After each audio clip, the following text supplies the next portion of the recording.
नमस्कार, आप देख रहे हैं केबीसी न्यूज़। मैं हूं अमलेश आनंद। देखिए, जिस तरह से प्रधानमंत्री नरेंद्र मोदी ने बिहार सरकार को 3,000 करोड़ का एक सौगात दिया है और इस सौगात से बिहार के काफ़ी सारे डेवलपमेंट होने की संभावनाएं हैं। इसमें कोसी मेसी परियोजना की भी है बात, साथ ही जितने भी तरह के सड़क मार्ग है वो तमाम चीज़ इसमें सम्मिलित है। लेकिन इस पर अब सियासत हो रही है। पप्पू यादव जो पूर्णिया के सांसद है, पप्पू यादव ने सवाल उठाया है आज प्रेस कॉन्फ्रेंस करके, और उस सवाल में काफ़ी ऐसे तथ्य दिखे जो एनडीए सरकार को बिल्कुल उन्हें ये दिखाना चाहती है कि उन्होंने कोई एहसान नहीं किया है। पप्पू यादव पहले क्या कुछ कह रहे हैं, जरा इस बात को सुनिए। सबसे बड़ी बात है कि 3,000 करोड़ मेरे पास आप देखेंगे तो एक बार नहीं, दसों बार इस कोसी मैची के मुद्दों को लेकर के मैंने सदन में ये पैसा कब मिलेगा, ये सदन में उठाया हुआ मेरा मामला है, मुद्दा है।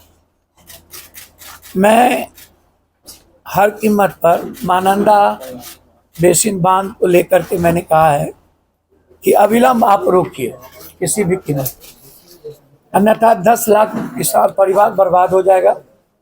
लेकिन कोसी मैचिंग 3,000 करोड़ जो आया है कि हम कैबिनेट में इतनी लड़ाई के बाद दिए हैं, उसमें ना तो नदी से बालू निकालने का प्रावधान दिया है, ना तो नदी को पक्कीकरण और नहर और कैनाल को पक्कीकरण का प्रावधान दिया है, ना नए कैनाल का प्रावधान दिया है, कुछ भी नहीं दिया उन्होंने। तो आप क्या ठेकेदारी के लिए सिर्फ प्रावधान दे दिए?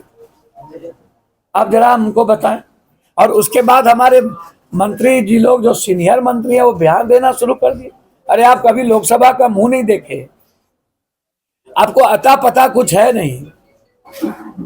आप भर जिंदगी घर में बैठ करके चुनाव जीत जाते हैं। आप लोगों ने मिल करके पूरा कोसी नदी और फरक्का और हाईडैम बांध नहीं बनने दिया। आप कभी आज तक आपका डबल इंजन का सरकार रहता था, बड़े बड़े मंत्री रहते थे, कभी आप ला नहीं पाए कोई चीज। इतने मंत्री थे, क्यों नहीं लाते थे भाई? आज ही सब कुछ क्यों आ रहा है? आपने कभी एयरपोर्ट की चर्चा की कि अंतरराष्ट्रीय करो? आपने कभी चर्चा की कि यहाँ से सबसे ज्यादा प्रवासी मजदूर बाहर जाते हैं, गल्फ जाते हैं, अरब जाते हैं, दुबई जाते हैं, यहाँ से शुरू करो। बच्चे पढ़ने बाहर जाते हैं। आपने कभी कहा कि 28 कंट्री जापान हमारे बोध गया से आप यहाँ से शुरू कनेक्टिविटी को बढ़ाओ? आपने कभी कहा कि सीता मैया के लिए मुजफ्फरपुर को उड़ान में लाओ, मीरपुर को लाओ, सहरसा को लाओ?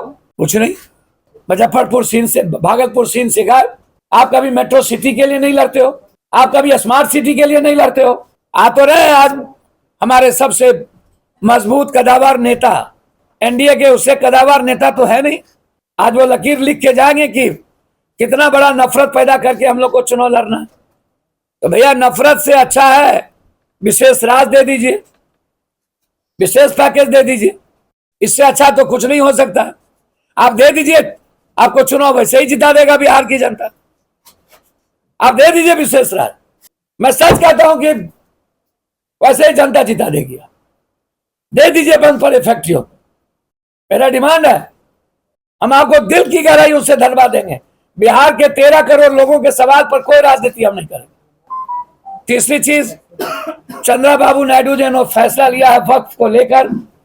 मैं उम्मीद करता हूं नीतीश कुमार जी भी वक्फ को लेकर के कठोर फैसला लें। सुप्रीम कोर्ट जा रहे हैं, हम सुप्रीम कोर्ट जा रहे हैं, बीपीएससी मुद्दे पर, हम सुप्रीम कोर्ट बीपीएससी के मुद्दे पर जा रहे हैं बुधवार को। तो आपने सुना, पप्पू यादव ने कहा कि बिहार को विशेष राज्य का दर्जा मिलता तो ज़्यादा बेहतर होता। और उसी पर पप्पू यादव ने ये भी कहा कि जितने भी तरह के टेंडर हैं, जैसे अभी हाल फिलहाल में ही इंजीनियर्स पर जो घपले और ईडी की छापेमारी हुई है, उन बात पर भी पप्पू यादव ने बिहार सरकार को घेरते हुए कहा है कि उन तमाम टेंडर की जांच करे, उन तमाम चीज़ को देखे सरकार। साथ ही पप्पू यादव ने ये भी कहा कि बीपीएससी मामले में जो निर्णय आया है कोर्ट का, उन पर भी उन्होंने अपना बयान दिया है कि हम सुप्रीम कोर्ट तक जाएंगे। और वक्फ संशोधन बिल पर भी पप्पू यादव ने भड़कते हुए उन्होंने कहा कि वक्फ संशोधन बिल बिल्कुल ही गलत है, जिसका हम विरोध करते हैं और इस पर नीतीश कुमार भी अपनी चुप्पी तोड़ने का काम करे। अमलेश आनंद, केबीसी न्यूज़, पटना।